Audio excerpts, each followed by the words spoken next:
Right, 1954, 70 years ago, which is quite frightening, really, when I think about it, because I can actually remember 1954 and some of the things that happened. We're going to cover a lot of the events and what your homes were like, what you did for entertainment, where you went, the music that you sang to, the records you bought, and we'll have a look at the streets and the town, and then judge perhaps whether Sunderland's a better place today than it was 70 years ago. That's for you to be the judge of. I can tell you that in 1954, well, it was 9 years after the end of the war, and Sunderland had suffered really badly during the Second World War. And as a result, there were many, many bomb sites around the city. But by 1954, there was a program underway of rebuilding, especially schools. Schools was a big, important part of the council's program to build a number of schools, which we'll see as we go along here.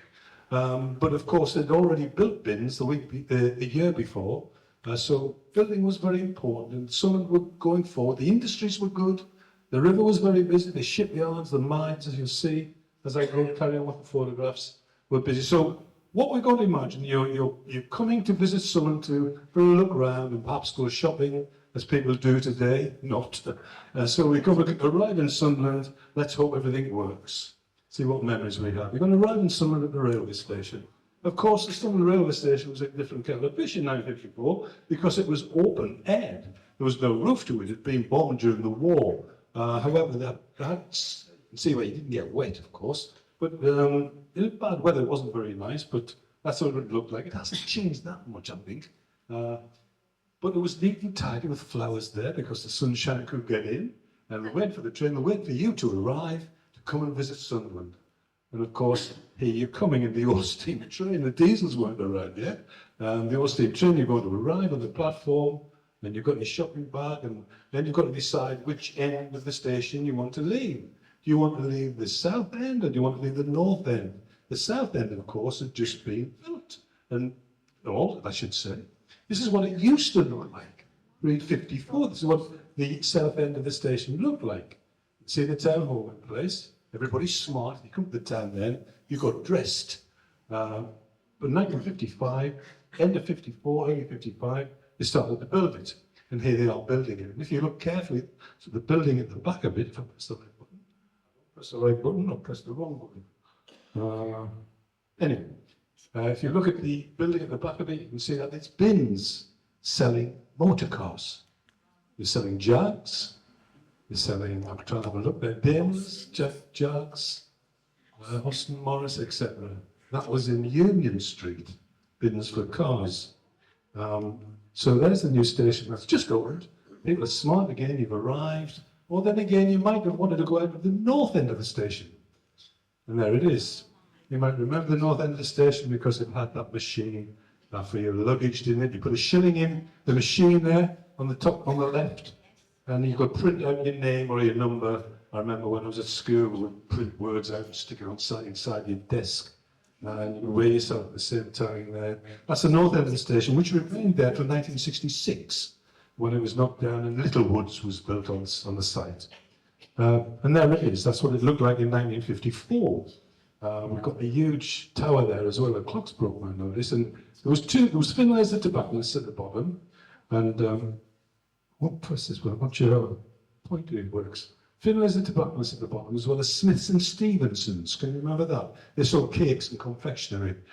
Bakers, they had big shops all around the town, Smiths and Stevensons. So that's the north end. Again, people are smart. How fast is that? Really, thank you. I don't know. IT. So now we'll come out. So we'll come out of the north end of the station, obviously. So let's have a look around. We've got Mackie's Corner there, which is Manfield Boots. The Hadlock, not the Gaunt. Didn't change the name to the Gaunt until the 60s. So it's the Hadlock Cinema on the corner as well.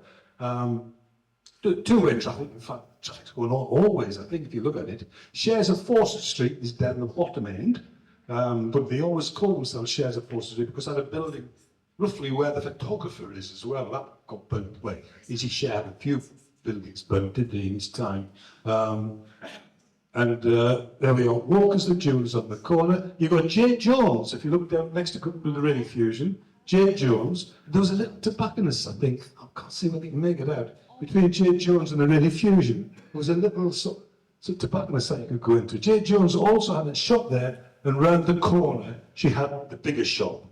And apparently someone told her, the lady, it wasn't Mrs. J. Jones, she would sit at the back of the throne, while all her makeup on and the front, sitting there like a queen, really, watching what was going on in the shop, and call the shopper across and give her advice on what she should be wearing.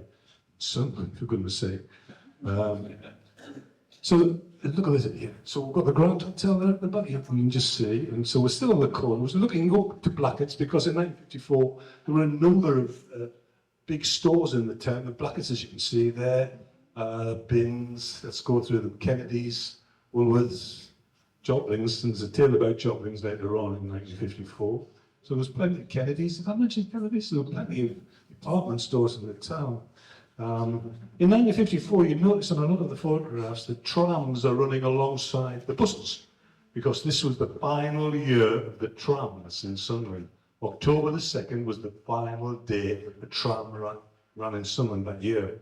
And of course, I'll show you that later on in the talk. Allen's was a ladies' wear shop, I believe, and there's Manfields.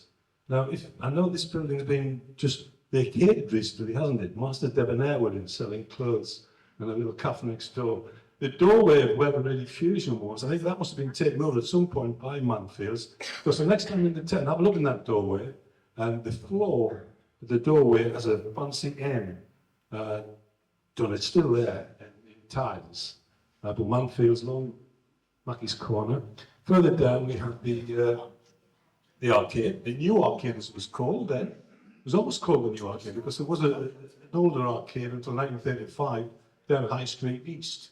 But usually user shops are there. What I can remember about the arcade is Willie Watson's sports shop where you got your footy boots. And there was also, that's the name, I can't remember it now, who sold Roman Catholic items as well. Holy water and things that they've got, reputedly got from the Vatican, whether it was true or not.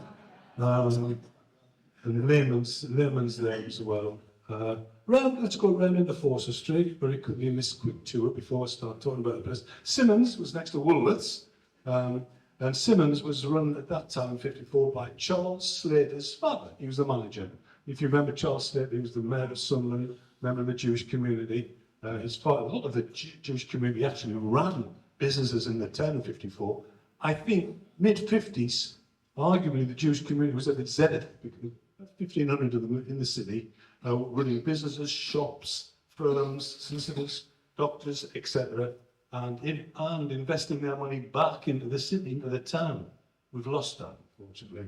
We can see how busy Forster Street is. And if you go to the next block, you'd come to Meng's Restaurant, which was roughly across the road from the town hall. Very famous restaurant, and been there from the 1880s onwards. It closed the following year. And across the road from Meng's Restaurant was the Central Reading Rooms and Juvenile Library. If you're old enough, you might have used that. But you could go in there, and they had the newspapers, all the newspapers right in a room. So you didn't have to really buy a newspaper, you go in there and read.